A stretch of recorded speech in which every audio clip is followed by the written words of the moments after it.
Look रची सुसमाचार पहिला अध्याय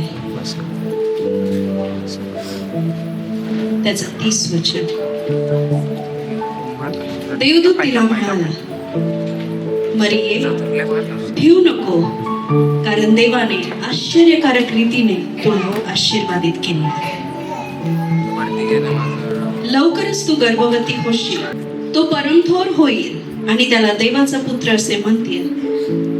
आणि देव त्याला त्याचा पूर्वज दावीद याचे सिंहासन देईल. तो याकोबाच्या घराण्यावर निरंतर राज्य करेल, ज्याच्या राज्याचा कधीही अंत होणार नाही. मरियेने देवदूताला विचारले, पण मला मूल कसं होईल, कारण मी कुमारिका आहे. यावर दूताने उत्तर दिले, पवित्र आत्मा तुझ्यावर येईल आणि देवाचे सामर्थ्य तुझ्यावर सावली धरेल. त्यामुळे तुला होणाऱ्या पुत्राला देवाचाच पुत्र असे म्हणतील.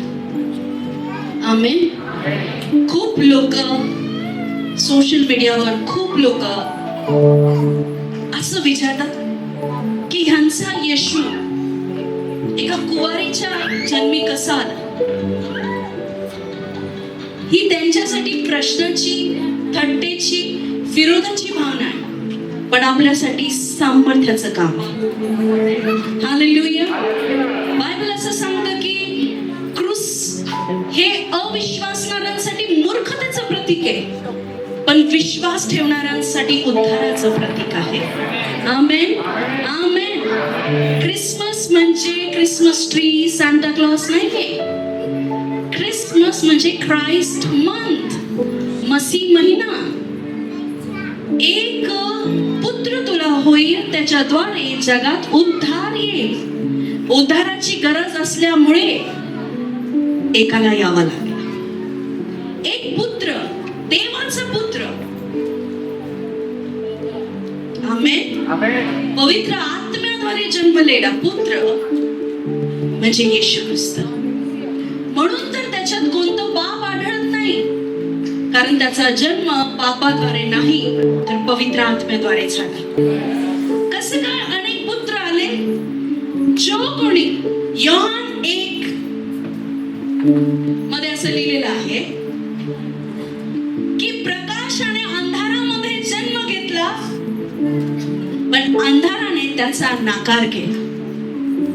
म्हणजे येशू ख्रिस्ताने ह्या पृथ्वीवर जन्म घेतला, शब्द देहधारी झाला. शब्द म्हणजे खुद्द परमेश्वर. शब्द म्हणजे तुम्ही, मी आणि जे शब्द बोलतो, लक्ष देत आहे, दोन शब्द नाही. शब्द म्हणजे खुद्द यहोवा परमेश्वर.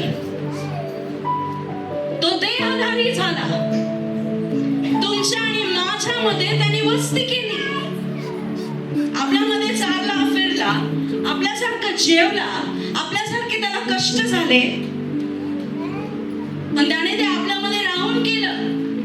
पण बऱ्याचशा लोकांनी त्या प्रकाशाला ओळखलं नाही, येशूला ओळखलं नाही. बऱ्याचशा लोकांनी येशूमुळे ठोकरं खाल्ल्या. पहिली नंबर 1 गोष्ट, येशू ख्रिस्त जात आणि धर्म बदलत नाही. मी स्वतः हिंदू कुटुंबातून आहे. माझी स्वतः फॅमिली हिंदू कुटुंबाची आहे. माझं लग्न आधीचं आडनाव सोनवणे आहे. पण आमच्या जीवनामध्ये शैतानी अंधार होता. येशू ख्रिस्ताचा सुसमाचार मिळाला, ख्रिस्ताचा प्रकाश आमच्या परिवारामध्ये आला आणि आम्ही येशू घराण्याचे वारिसदार झालो. आमचे श्राप, आमचे आजार बरे झाले, आमच्या जीवनामध्ये घाणेरड्या गोष्टी निघून गेल्या.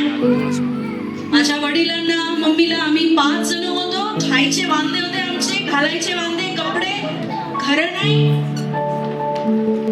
पैसा असायचा पण सर्व दारूत, नशेत, कर्जामध्ये, अशा गोष्टीत गेला.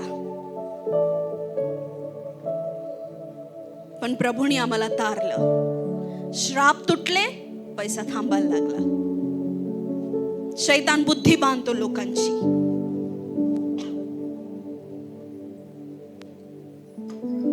सुचू देत नाही. घर परिवार स्टेबल होऊ देत नाही. शैतान बुद्धी बांधून ठेवतो, आरोग्य मिळू देत नाही, सुटका मिळू देत नाही, आनंद घेऊ देत नाही. पण ख्रिस्तामध्ये मोकळीकता आहे. आमेन. किती सुंदर आहे की मरिया, भिवू नकोस, कारण देवाने तुला आश्चर्यकारक रीतीने आशीर्वादित केले आहे. आज मी तुमच्यावर घोषणा करते, आश्चर्यकारक रीतीने परमेश्वर तुमच्या जीवनामध्ये कार्य करणार आहे. आश्चर्यकारक रीतीने. तुम्ही म्हणशाल कसं होईल, कसं होईल? मरियेला वाटलं कसं होईल, मला पुरुष ठाऊक नाही. पण परमेश्वर बोलला, देवाचा दूत बोलला की पवित्र आत्म्याचं सामर्थ्य तुझ्यावर सावली धरेल. आमेन.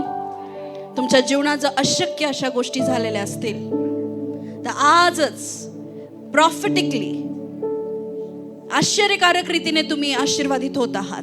पवित्र आत्म्याच्या सहाय्याने, पवित्र आत्म्याच्या सहाय्याने. हालेलुया. क्रिसमस म्हणजे क्रिसमस ट्री नाही, पण बायबलमध्ये एका ट्रीचं उदाहरण आहे, एका झाडाचं उदाहरण आहे, जीवनाचं झाड. हालेलुया. जीवनाच्या झाडाचं. आपण क्रिसमस ट्री सजवतो ना, का सजवतो?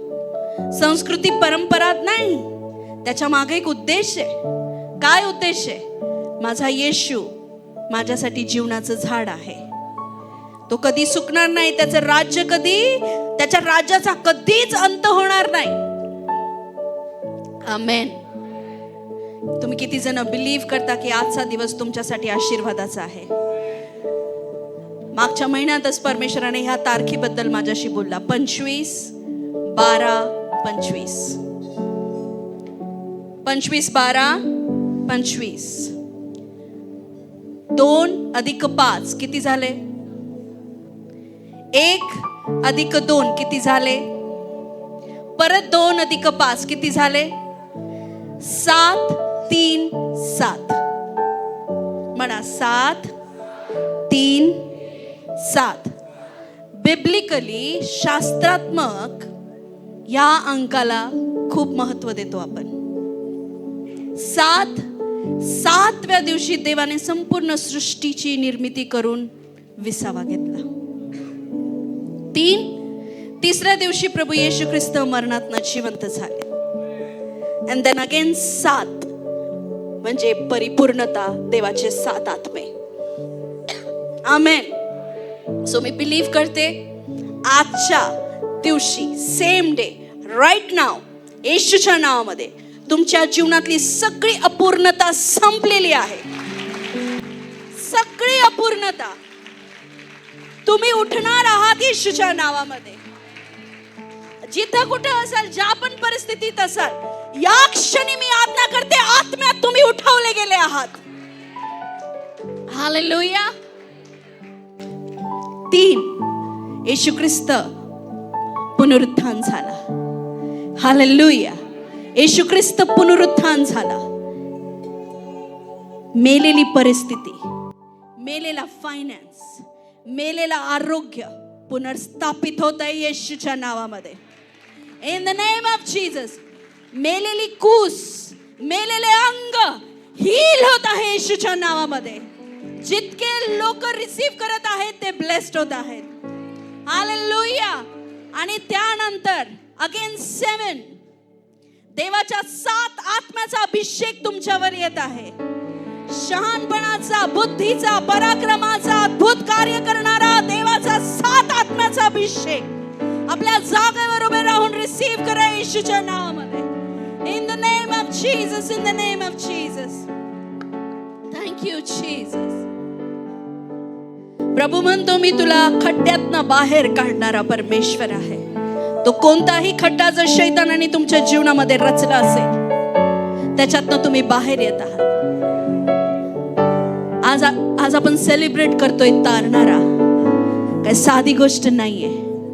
आज तो तारणारा गव्हाणीत नाही, तुमच्या हृदयात आहे, तुमच्या मनात आहे, तुमच्या विचारात आहे. प्रभू येशू ख्रिस्ताचं तारण त्याचा अनुभव तुमच्या जीवनामध्ये येत आहे. तुम्ही फेल जाणार नाही चर्च. तुम्ही ज्या विचाराने आले तसेच तुम्ही परत नाही जाते. तुम्ही परिपूर्णता हातात घेऊन जात आहात. तुम्ही अबंडन्स ऑफ ब्लेसिंग घेऊन जात आहात. भरपूरताईचा आशीर्वाद घेऊन जात आहात. मी बघत आहे खूप लोकांना परमेश्वर या क्षणी हील करत आहे. हील करत आहे. In the name of Jesus be healed. आरोग्य प्राप्त करा.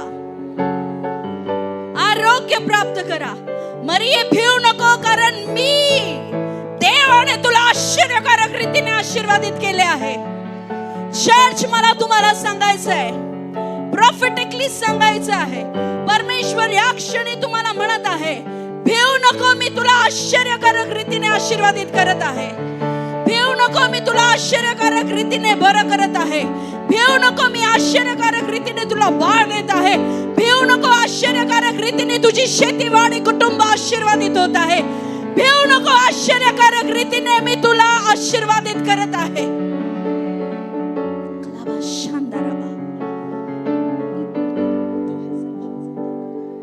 Thank you, Holy Spirit.